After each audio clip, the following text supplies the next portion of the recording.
In the name of Almighty God, the gracious, the merciful, respected students, follower, friends, you're most welcome in our online academy, the ESL Academy by Sir. Our contact number is 030-563-19464. You can visit our YouTube channel, the ESL Academy by Sir Rana. Just type on YouTube bar, subscribe and click on bell icon in a way to receive newly uploaded videos. Let's discuss. Today we'll discuss Sophocles. We'll discuss the three tragedy writers, Sophocles, Aeschylus, Sophocles and Euripides. We'll discuss three great tragedy writers. They are Roman Greeks writer. We'll discuss the summary of this play. We'll also discuss one of assignment. Let me share one of assignment with you. The assignment is there is the role of fate, destiny in Oedipus Rex. The role of fate and destiny in Oedipus Rex. Very prominent question. Character and destiny in Oedipus Rex. I'll discuss certain points. I just make you write certain points. So after writing these important points, you will be able to discuss yourself. You will write in self-writing, or you can get certain knowledge from current book as well. I will give you certain points. You will write these certain points, and these points will help you to write as much as you can. You can also collect some information from your book, current easy notebook like that. You can collect. Let's discuss. Sophocles, ये great 3 tragedy writers में से हैं. नाम लिखें एस्चिलस, AESCHYLUS, एस्चिलस, सोफोक्ली and Euripides. एस्चिलस जो है वो सोफोक्ली से सीनियर है और सोफोक्ली जो है वो यूरिपिड्स से सीनियर है. यूरिपिड्स छोटे हैं कुछ साल सोफोक्ली से, और एस्चिलस जो है ये इनके भी उस्ताद हैं सोफोक्ली से. सोफोक्ली पैदा हुए हैं, सिरका नामी प्लेस है ग्रीक के अंदर एक प्लेस है सिरका. 495 BC 406, यानी 495 BC और 406. हजरत ईसा से राउंड अबाउट 500 ईयर्स पहले, बिफोर क्राइस्ट है ना. तो हजरत ईसा अलैहिस्सलाम से भी पहले का character. Second 3 ancient great tragedians. कौन कौन से ट्रेजेडियन है? एस्किलस भी कहते हैं, Sophocles, Euripides, EURIPIDS. 3 great tragedians हैं, ग्रेट राइटर्स हैं, ट्रेजेडी लिखते हैं, ट्रेजेडी शो करते हैं, और 30 इयर्स यंगर थे एस्चिलस से, और 15 इयर्स ओल्डर थे यूरिपिड्स से. जैसे मैंने पहले बताया, ये उससे बड़े थे. सोफोक्ली वाज बोर्न, सिरका नामी प्लेस है, Greeks, 496 BC and died in Athens 405 BC. He was a son of the wealthy businessman. एक वेल्थी बिजनेसमैन जो पॉलिटिकल इन्फ्लुएंस भी रखते थे, उनके ये बेटे थे, और उन्होंने इन्हें अपॉर्चुनिटी दी सोफोक्ली को कि वो मैक्सिमम स्टडी करें, रीड करें, इल्म हासिल करें, बड़े बड़े लोगों से इल्म हासिल करें. ये उन्होंने फैसिलिटेट किया.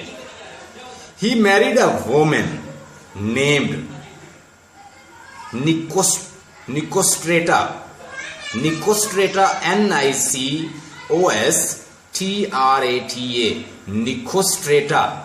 निकोस्ट्रेटा जो थी वो इनकी वाइफ थी, और इनके 2 बेटे थे. एक थे लोफन्स और एक एगैथन. ये 2 बेटे थे. अपने बॉयहुड में इन्होंने मैक्सिमम आर्ट को, लिटरेचर को, पेंटिंग को, स्कल्पचर को, इस तरह की चीज़ों को बड़ा डीपली स्टडी किया, और ड्रामेटिस्ट थे, लर्न किया और एस्चिलस से बहुत कुछ सीखा जो इनके उस्ताद थे। सोफोक्ली ने ऑलमोस्ट 120 प्ले लिखे हैं जिससे सिर्फ 7 ही सर्वाइव हुए हैं। 7 are alive in the total, यानी 120 से 7 आर सर्वाइव। आपको थोड़ा सा पसे मंजर बता देता हूं, बैकग्राउंड बता देता हूं ताकि आप ये समझ सकें कि असल में ये लिखते कैसे थे। रोमन ग्रीक्स के अंदर डेमोक्रेसी किसी ना किसी फॉर्म में उस वक्त मौजूद थी 500 साल पहले हजरत ईसा से। किसी ना किसी फॉर्म में डेमोक्रेसी मौजूद थी। उस डेमोक्रेसी के बारे में कमेंट देने के लिए, परगेशन करने के लिए, कथारसिस करने के लिए, जैसे हमारी प्रेजेंट गवर्नमेंट है, अगर बहुत ज्यादा महंगाई कर दे, बहुत ज्यादा वो लोगों को तंग करे तो हमें कथारसिस तो करना होता है। हम मीडिया पे बैठ जाते हैं। हमारे पास सोशल मीडिया है, हमारे पास न्यूज चैनल है, हमारे पास अखबारात हैं, हमारे पास बहुत सारे रिसोर्सेज मौजूद हैं। लेकिन उस वक्त गवर्नमेंट कैसे चल रही है, गवर्नमेंट कैसे फॉर्म है, कैसे वो वेल एस्टेब्लिश है, कैसे वो चला रही है सिस्टम को, डेमोक्रेसी पे कमेंट करने के लिए 3 प्ले लिखे जाते थे और एक कॉमिक प्ले लिखा जाता था। 3 प्लेस के बाद जब लोग, ऑडियंस बिल्कुल उकता जाते, पिटी फियर क्रिएट होता, लोग रोने लग जाते, तो उनके लिए एक प्ले किया जाता था, उसको कहते थे कॉमिक प्ले। उस कॉमिक प्ले के जरिए मैक्सिमम लोगों को रिलीफ मिलता। वो जो जितना भी वो टेंशन में थे या पिटी फियर क्रिएट हुआ है या वो परगेशन करने के लिए बाद में उनको एक रिलीफ देने के लिए एक प्ले किया जाता। हर ट्रेजेडी राइटर, हर ड्रामेटिस्ट अपना अपने प्ले लेके आता। सोफोक्ली कभी किसी से नहीं आ रही, सेकंड से ज्यादा पोजीशन हासिल नहीं की, ऑलमोस्ट फर्स्ट पोजीशन ही या सेकंड लेते थे। यानी जो प्ले होते थे उसके बारे में फिर उसको भी एवेल्युएट किया जाता था।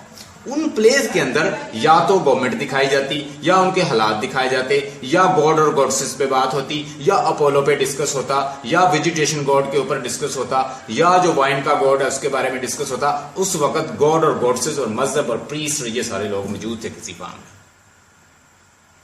उनका मजहब ये नेचर ही था, कभी गॉड को वो, कभी वेजिटेशन का कोई गॉड है, कोई सूरज का गॉड है, कोई चांद का गॉड है, कोई अपोलो है। तो इस तरह के गॉड गॉडेसेस मौजूद थे और वो ये समझते थे कि ये इनके हालात जानते हैं। सोफोक्ली रोट 120 प्लेस, 7 आर सर्वाइव, जिसमें 7 मौजूद हैं और पहली दफा इसने अपने उस्ताद को ही मात दी। He took first prize and defeated his teacher Aeschylus. पहली दफा जब इसने कंपटीशन में हिस्सा लिया तो अपने उस्ताद एस्किलस को ही मात दी। अ टैलेंटेड एक्टर, सोफोक्ली एक बहुत टैलेंटेड और एक एक्टर भी थे।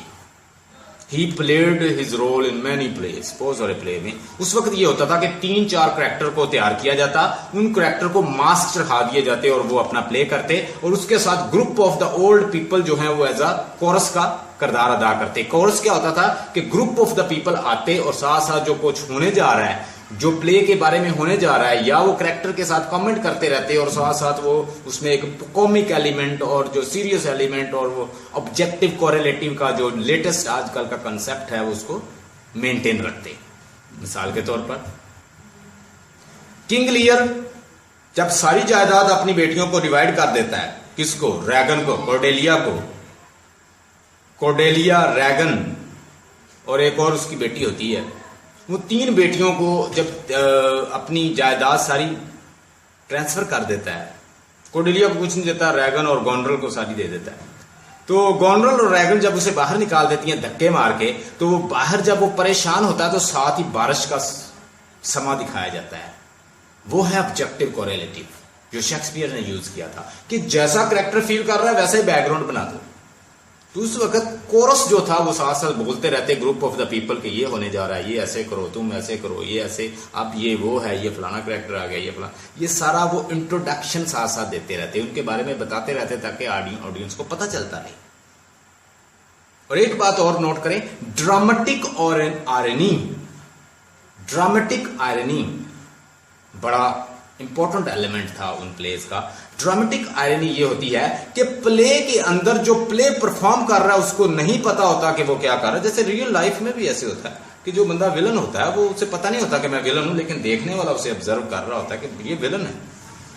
ड्रामेटिक आयरनी तब होती है जब कैरेक्टर को पता नहीं होता कि वो विलन है या वो कैसा है, लेकिन ऑडियंस उसके बारे में जानती हो तो उसे कहते हैं ड्रामेटिक आयरनी। जैसे उसने कहा ट्रीसियस से, वो कहता है कि तुम मेरा तख्त छीनना चाहते हो किरौन के साथ मिलकर, तो इसलिए तुम ओल्ड हो, तुम फूल हो, तुम ब्लाइंड साइटेड हो, तुम ब्लाइंड हो, तुम दिमाग से भी ब्लाइंड हो। ट्रीसियस को कहता है, वो कहता है मैं ब्लाइंड नहीं हूं, तुम यहां पे इंसेस्टुअस रिलेशन के साथ अपनी मदर के साथ बॉडीली फंक्शन कर रहे हो और इलिजिटिमेट रिलेशन में हो, और तुम यहाँ पे जो तुम्हारी बीवी है वो तुम्हारी माँ है और जो तुम्हारे बच्चे हैं वो तुम्हारे भाई हैं। वो उसको एक्सपोज करता है, बताता है।